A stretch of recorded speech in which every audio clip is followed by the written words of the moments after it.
देखिए forced oscillation को समझना होगा। जैसे ये थोड़ा डैम्प से डिफरेंट होता है। देखिए हमने लिख रखा है कि फोर्स्ड ऑसिलेशन करा है कि ये simple pendulum is displaced from its equilibrium position and released. जब सिंपल पेंडुलम को आप क्या करते थे, एक साइड में ले जाकर छोड़ देते थे। It oscillates with its natural frequency omega and the oscillation is called free oscillation. अगर मान लिया जाए कि हवा नहीं हो तो, और अगर हम पेंडुलम को दोलन कराते हैं तो क्या होगा, फ्री ऑसिलेशन हो जाएगा।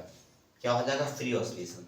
लेकिन ऐसा तो यहाँ संभव नहीं है पृथ्वी पर, क्योंकि आप हवा को हटा नहीं पाएंगे, तो ये फ्री ऑसिलेशन तो होगा नहीं, डैम्प्ड हो जाएगा, जो हम लोगों ने पहले देखा। अब डैम्प जितना लग रहा है, जितना फोर्स जो है उसको अपोज कर रहा है, तो हम लोग ऐसा काम कर सकते हैं कि उसको जितना डैम्पिंग फोर्स लग रहा है, ड्रैग फोर्स जो लग रहा है, तो उसको हम लोग क्या कर सकते हैं, उसको कैंसिल कर सकते हैं, निरस्त कर सकते हैं हम लोग एक्सटर्नल फोर्स लगा करके। अब एज फॉर एग्जांपल आप समझिए कि आप झूला झूल रहे हैं, तो आप देखेंगे पैर से जो है बार बार धक्का लगाते हैं, तो इससे क्या हो जाता है, जो धक्का लगाते हैं वो एक साइनसॉइडल फोर्स लगता है, वो ऑलरेडी पीरियोडिक होता है, और उससे आपको क्या होता है, वो जो ड्रैग फोर्स है उसको कैंसिल करता है, और आपका जो है कि लगातार जो है उसका बढ़ता जाता है एम्पलीट्यूड। तो देखिए यहाँ पर एन एक्सटर्नल, उसी बात को हम करें कि अगर मान लीजिए कि an external agency can maintain these oscillations, तो ऐसा करने के लिए आपको क्या होगा, चूंकि यहाँ तो एयर का ड्रैग लेगा, तो हम लोग क्या करेंगे, एन एक्सटर्नल एजेंसी मैंने बाहर से बाह्य करता जो है उसको क्या करता है, ऐसे ऑसिलेशन को मेंटेन रखता है। दीज आर कॉल्ड फोर्स्ड और ड्राइविंग ऑसिलेशन। इसको क्या कहते हैं, प्रणोदित प्रणोदित दोलन इसको कहते हैं, प्रणोदित दोलन। क्या कहा जाता है, प्रणोदित दोलन, प्रणोदित दोलन कहा जाता है इसको, प्रणोदित दोलन कहा जाएगा।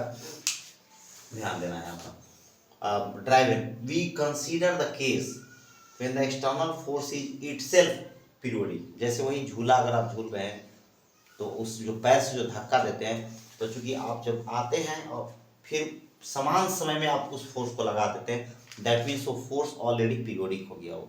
तो यही बात कहा जा रहा था, free oscillation die out due to damping. देखिए यहाँ कह रहा है कि ये जो है कि अभी हम लोगों ने पढ़ा कि जो ड्रैग फोर्स हो गया उसके कारण जो है कि फ्री ऑसिलेशन क्या होता है, डाई हो जाता है, मर जाता है, खत्म हो जाता है, बंद हो जाता है। The most familiar example of, देखिए उसी बात को लिखा जाए, कैसे उसको हम कैंसिल करेंगे। The most familiar example of forced oscillation is when a child in a garden swing periodically presses his feet against the ground to maintain the oscillation. तो क्या करता है बच्चा, ग्राउंड में जब भी वहाँ आता है, देखिए अब बच्चा जो है कि जब भी ग्राउंड में आएगा वहाँ पर इस तरह बैठा हुआ रहता है, इस तरह बैठा हुआ यहाँ पर ऐसे करके, और जब जो ग्राउंड में आएगा तो एक फिट से जो है कि यहाँ पर लगा देगा, तो एक्शन रिएक्शन से उसको फिर जो है पीरियोडिकली जो है इस तरह चलते रहता है। तो ये ध्यान देना, इसको मेंटेन रखता है।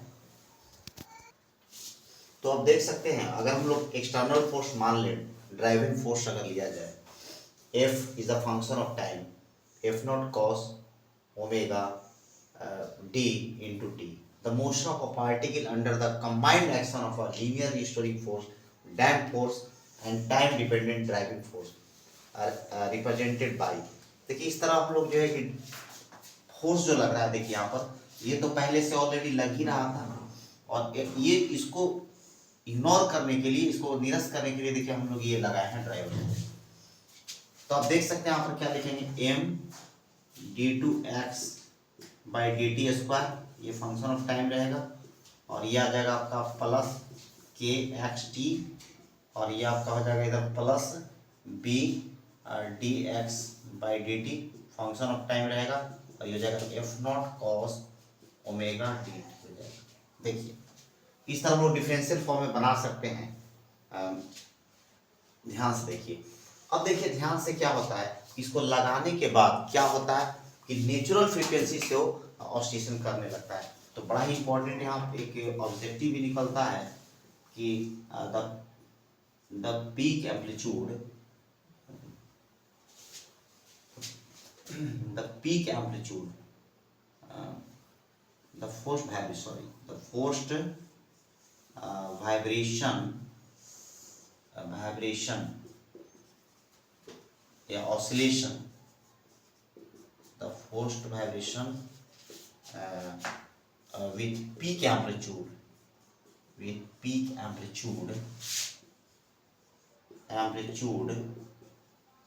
is known as resonance। बड़ा इंपॉर्टेंट है। जैसे हम लोग जब भी इसका जो लगाते हैं, एक्सटर्नल फोर्स जो लगाते हैं, तो जो फोर्स वाइब्रेशन होता है वो क्या होता है, the force vibration with peak amplitude, तो वहां पर वो मैक्सिमम जो है कि एम्पलीट्यूड से वो दोलन करने लगता है, ऑसिलेशन करने लगता है, और उसको हम लोग क्या कहते हैं, रिजोनेंस कहते हैं। तो यहाँ पर अगर इसका हम लोग इसका बात करें तो ऑब्जर्वेशन से जो आता है तो एम्पलीट्यूड जो आएगा इसका, उसको भी देख लें, F not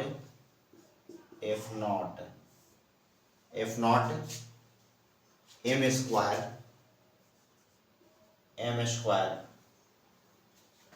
square omega square minus omega D square. देखिए इसका थोड़ा कॉम्प्लेक्स है, और ओमेगा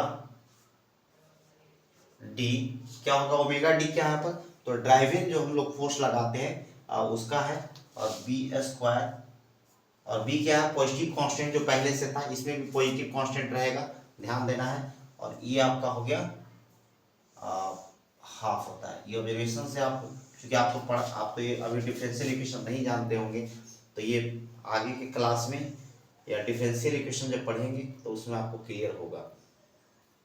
तो आप देख सकते हैं, तो यहाँ पर डैम्प्ड ऑसिलेशन को हम लोगों ने देखा, फोर्स्ड ऑसिलेशन को देखा।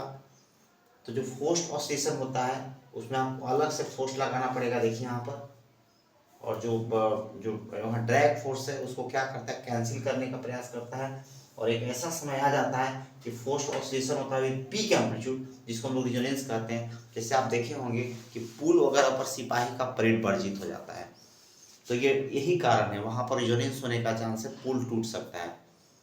आप अगर इलेक्ट्रिकल रिजोनेंस की बात करेंगे तो रेडियो वगैरह जो बजाते हैं, ट्यूनिंग जो करते हैं, दिस इज द एग्जांपल है इसका, इलेक्ट्रिकल रिजोनेंस में जब हम लोग जाएंगे तब।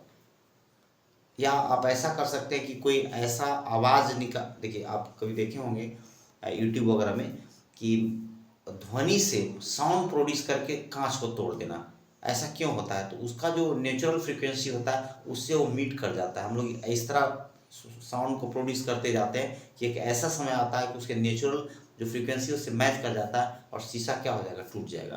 तो this is the case of resonance, ये भी रिजोनेंस का ही केस है। तो हम समझते हैं कि आपका क्लियर हो गया होगा।